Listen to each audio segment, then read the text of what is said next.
Sikhism is one of the world's largest religions, with over 25 million followers, and yet most people outside of South Asia know almost nothing about it.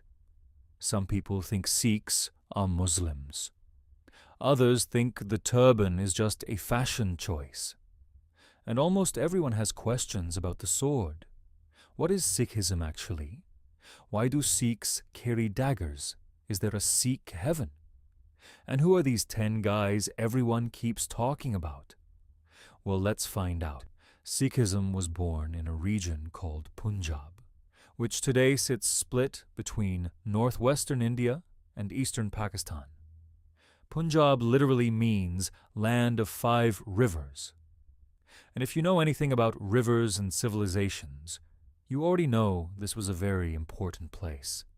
In the 15th century, Punjab was sandwiched between 2 enormous religious and political forces. The Islamic Mughal Empire was expanding across the north. The Hindu caste system had been baked into society for centuries, and into this tension in 1469, a child was born in a small village called Talwandi. His name was Nanak, and he was about to start a religion. Young Nanak was the kind of kid who made adults deeply uncomfortable. He asked questions nobody wanted to answer.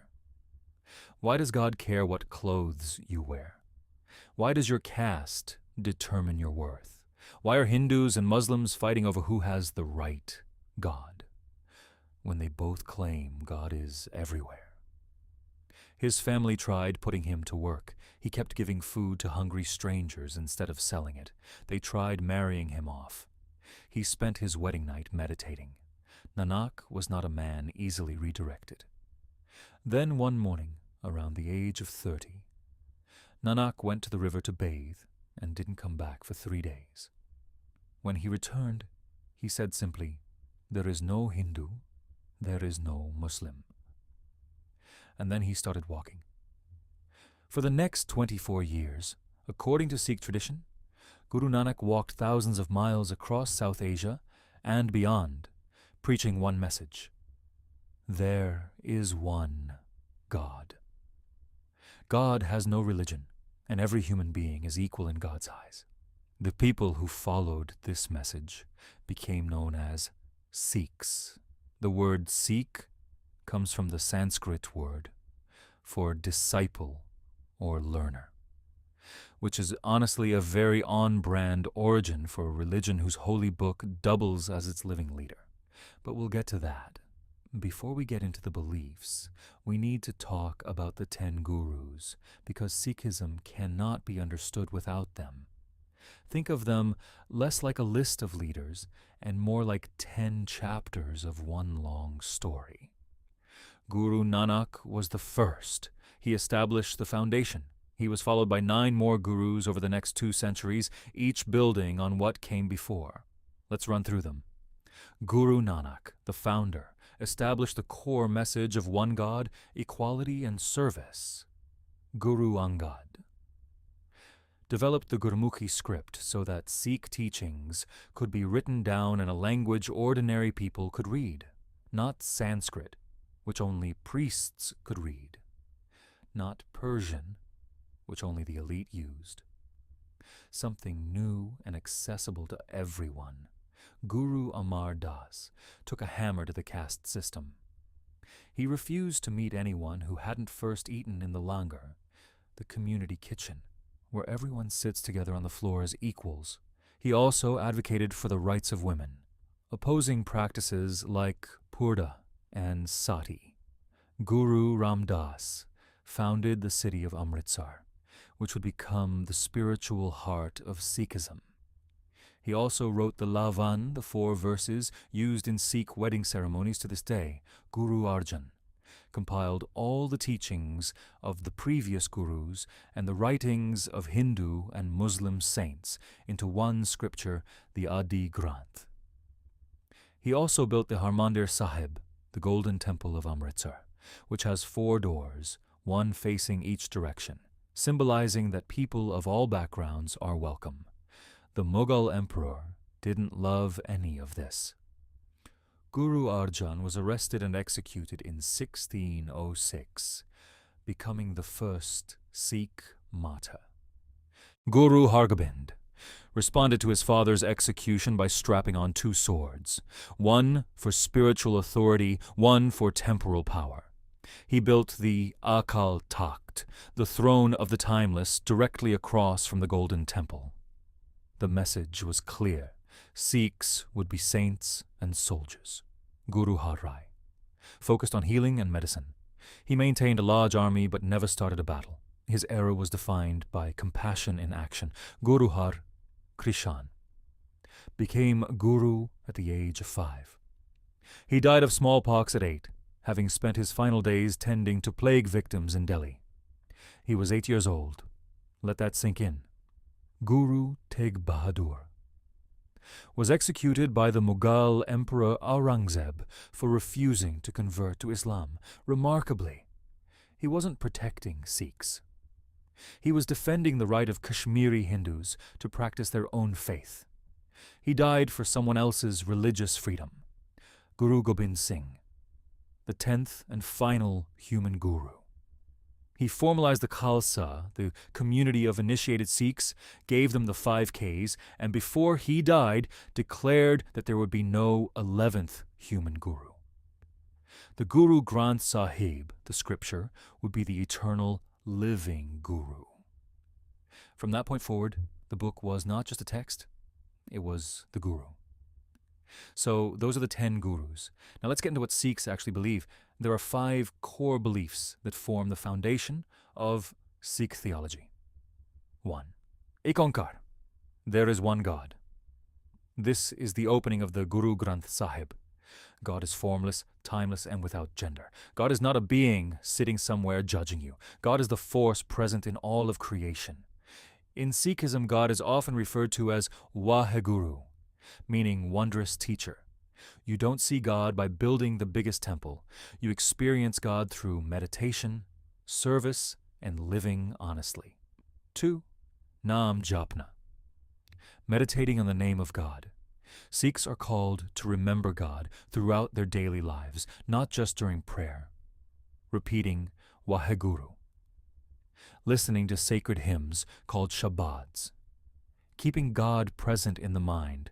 During ordinary activities, it's less about ritual and more about a continuous internal state. 3. Kirat Karni. Earning an honest living. Sikhs are called to work hard and earn their own way. Begging is discouraged. Exploitation is forbidden. You provide for yourself and your family through honest effort. 4. Van Chakna. Sharing with others. Whatever you earn, you share a portion of it. This is built into the Langar system. Every Gurdwara, every Sikh place of worship, has a community kitchen that serves free food to anyone who comes, anyone, every day, no questions asked. 5. Seva, selfless service.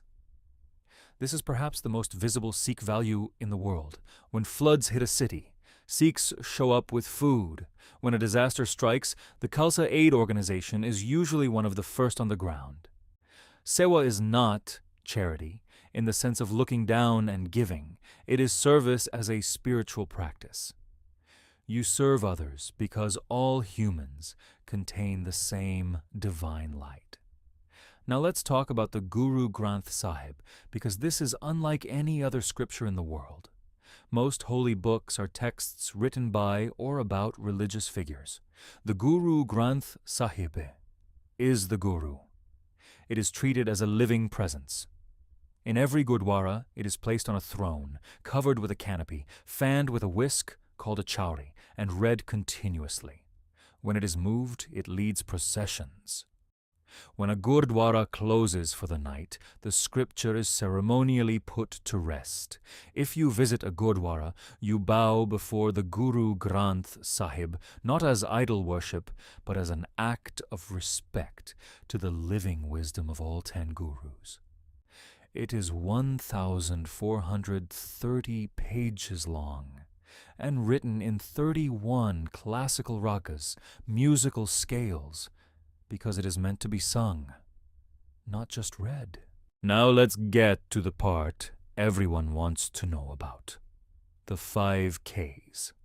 When Guru Gobind Singh formalized the Khalsa in 1699, he gave initiated Sikhs 5 articles of faith, each beginning with the letter K in Punjabi. They are not fashion accessories, they are commitments worn on the body. Kesh, uncut hair. Sikhs do not cut their hair because hair is a gift from God, and cutting it would be altering God's creation. The turban, or dastar, is worn to keep the hair clean, managed, and as a crown of spiritual sovereignty.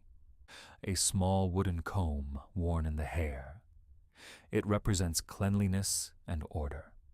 Kachera, a steel bracelet worn on the wrist. The circle has no beginning and no end, representing the infinity of God. The steel represents strength. Kachera, a specific style of cotton undergarment. It represents modesty and moral restraint. It was also practically useful for soldiers who needed to move freely in battle. Kirpan, the ceremonial dagger. This is the one everyone asks about. The Kirpan is not a weapon in the way people fear. It is a symbol of the duty to protect the innocent and stand against injustice. In a society rigidly organized by caste, Sikhism said caste is meaningless before God. In a society where women were often property, Sikhism said women are equal. Guru Amar Das banned purda, the practice of veiling women from public life.